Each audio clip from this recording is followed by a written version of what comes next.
Bonjour les amis, bienvenue sur la chaîne MathPro pour cette nouvelle vidéo.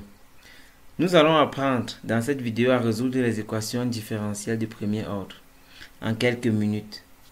Notre équation à y' moins 3y est égale à 5 cosinus 2x. Déjà, nous allons travailler dans le cas général. La forme générale d'une équation différentielle du premier degré se met sous la forme, est AY' plus BY égale f de x, où f de x est le second membre, y est la solution, ou bien est la fonction dont nous cherchons, et y' est sa dérivée. A et b sont des constantes. La solution de cette équation E se met sous la forme de la somme de deux solutions. La solution homogène YH de x et la solution particulière YP de x. Nous allons donc déterminer YH de x et YP de x. Nous commençons par la solution homogène. La solution homogène, bien sûr, est issue de l'équation homogène obtenue en remplaçant f de x par 0, c'est-à-dire AYH' de x plus BYH égale 0, où l'indice h signifie que la solution est homogène. L'équation caractéristique associée à cette équation homogène est donnée par AR plus B égale 0. Nous posons cette équation R. Ici, nous pouvons obtenir petit r égale moins b sur a.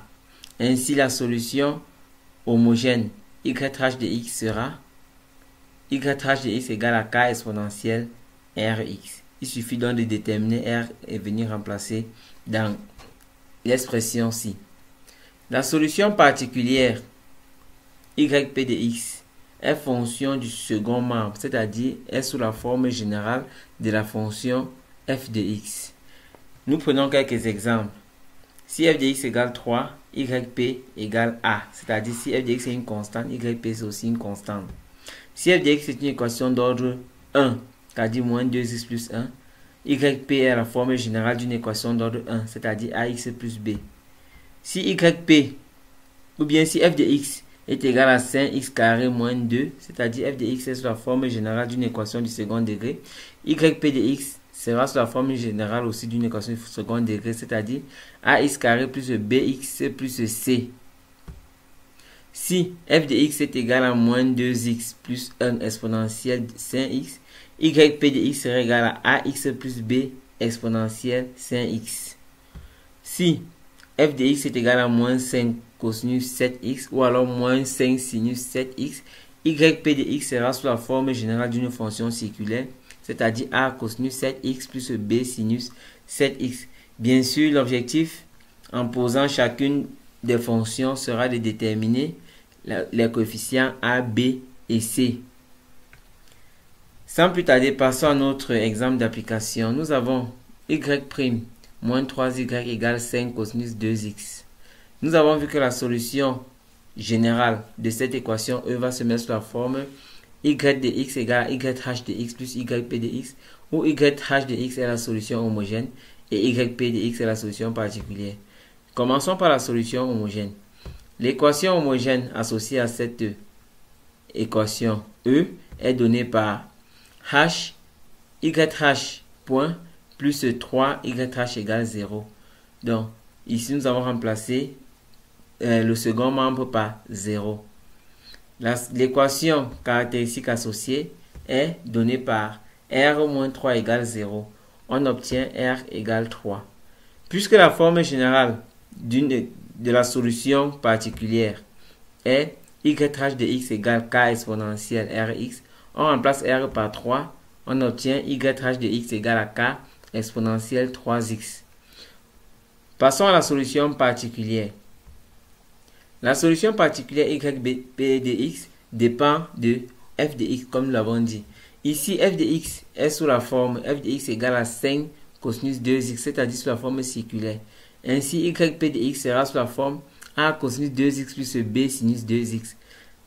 La difficulté, ou alors dans la suite de notre travail, on tentera de déterminer a et b pour enfin déduire yp de x. Nous avons yp de x. La dérivée de yp de x est moins 2a sinus 2x plus 2b cosinus 2x.